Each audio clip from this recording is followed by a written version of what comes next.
제품에 대해서도 지속적으로 수급 관리하도록 하겠습니다. 이상 보고를 마치겠습니다.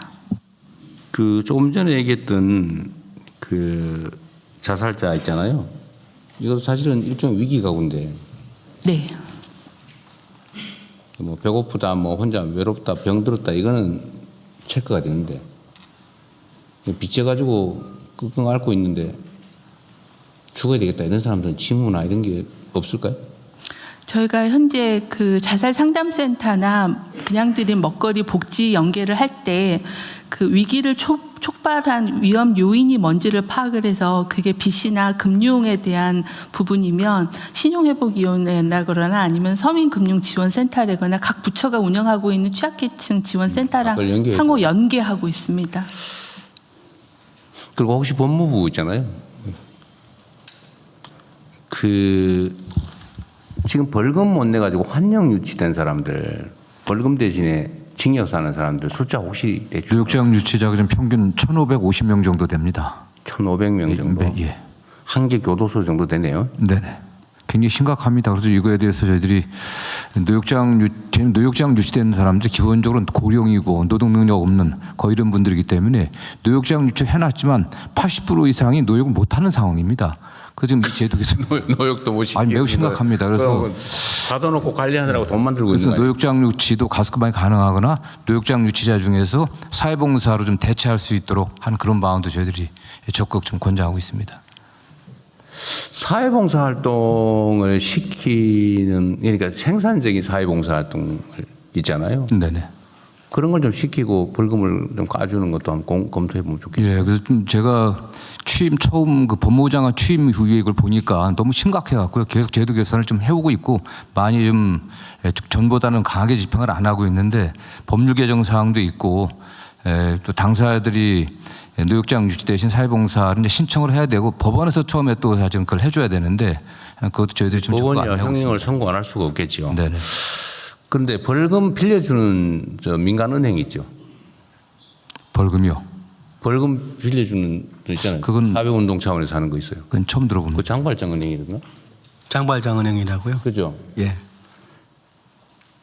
근데 내가 장발장은행에 저도 사실은 관계가 좀 옛날에 있었던 사람인데 내가 뭐 이해 충돌은 아니고 거기에 예를 들어 벌금 대신 이렇게 대신 벌금을 빌려주는 거죠. 빌려주면 이 사람들이 이제 갚는데 그거를 그 회수율이 상당히 높다고 하더라고요. 네네. 그거 한번 알아보시죠. 네, 하여튼 뭐 적극적으로 저희 그 정 장관님이 아는 사람하고 관계된 사람이 하고 있어요. 네. 예. 지금 어쨌든 그 노역장 유치가 굉장히 심각한 문제가 많아갖고요. 전면적인 제도 개편을 지금 뭐 대검과 같이 지금 연구를 하고 있습니다. 왜냐하면 그 차라리 그 벌금을 좀 제도적으로 좀 빌려주고 예, 예. 본인의 의사가 있으면 네. 아니면 뭐 절반이라도 빌려주든지 좀 그게 본인의 의사만 있으면 그죠? 네. 예.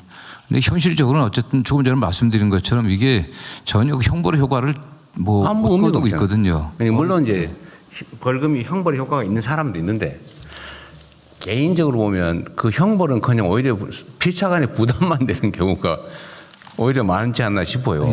그 대통령께서 지적하신 것처럼요. 최근에도 노역장 유치를 해왔는데 상당히 그 중증 질환이 있어갖고 병원에 가서 입원시켜갖고 국가가 한 3천만 원 정도 병원비만 들은 사례도 있습니다. 어쨌든 병원에 들어가 있는 경우 기간도 노역장 유치 기간도 쳐주죠. 네, 뭐 그런 이제 현재 구속된 상태니까. 구속돼 있으면 그런 거지.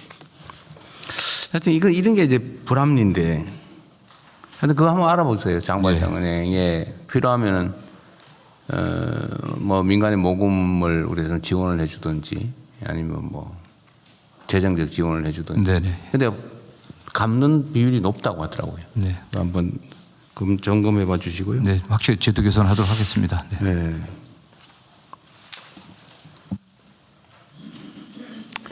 예, 그 저기 복지부도 하여튼 이 빚져 가지고 죽겠다는 사람 혹시 뭐 추가로 발굴할 방법이 없는지 연구 좀 해보세요. 저희가 오늘 보고 드린 것처럼 복지 위기 가구를 매년 조사할 때 그 읍면동 담당자들이 위기 여부를 조사하고 위기의 원인에 대한 부분들을 파악해서 원인별로 관계 부처하고 협의하고 있어서요. 그 과정에서 개인 채무나 이런 불법 추심 이런 문제들을 좀 적극적으로 확인하고 네. 연계하겠습니다. 이게 그 정말로 내가 재산이 있는데 떼먹어야지 그러고 조세 회피하거나 뭐 이런 악질적인 사람들의 경우는 말고 네. 이 죽는 사람들은 사실은 착한 사람들이거든요. 잘 제도를 모르는 경우도 제도도 있어서 모르고 빚은 반드시 갚아야 되고 네. 남한테 피해 입혔고 뭐 이런 생각하다가 결국은 그 극단적인 선택을 하는 건데 저희가 또 금융감독원하고 MOU를 맺어서 네. 이런 금융 위기에 대한 대처법에 대한 안내나 교육도 같이 진행하고 있거든요. 그래서 네. 그런 방법을 안내하는 것도 좀 더 활발하게 하겠습니다. 그러니까 저는 개인적으로도 한번 겪어봤던 사람이기도 한데 하여튼 개인 파산을 신청해서 면책을 받는 길이 있다라고 알려줬는데도 그 신청하는 비용이 뭐 한 100몇십만에서 한 200~300만 원씩 든다고 해요. 그럼 비용, 소위 법무사 비용 뭐 비슷하게. 그냥 그 돈이 없어가지고 또 못하는 경우도 있다고 해요. 먹고 죽을래도 뭐가 없다는 얘기처럼. 그럼 그 파산 면책 처리 비용 지원이라도 뭐 좀 해주든지. 그 지금 법률구조공단에서 일부 제가 정확히는 모르겠지만 일부 하는 걸로 알고 있는데 이 법률구조공단에서 해야 될 것 같습니다. 이게. 네. 예.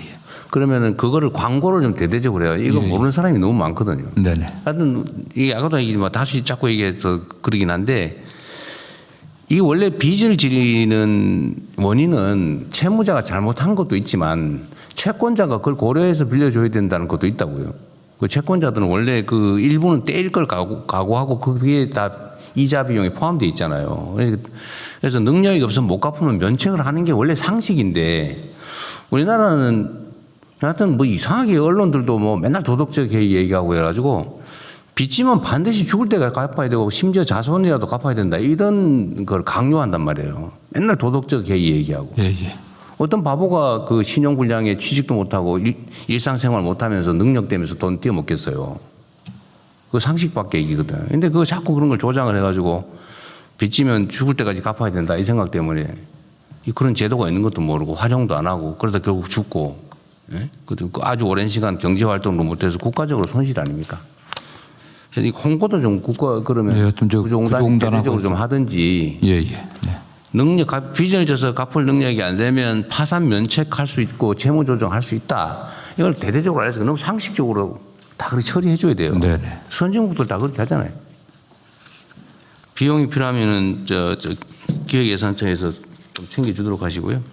예. 하여튼 너무 답답하고 안타까워서 자꾸 말 얘기하게 됩니다. 자, 외교부 하시죠.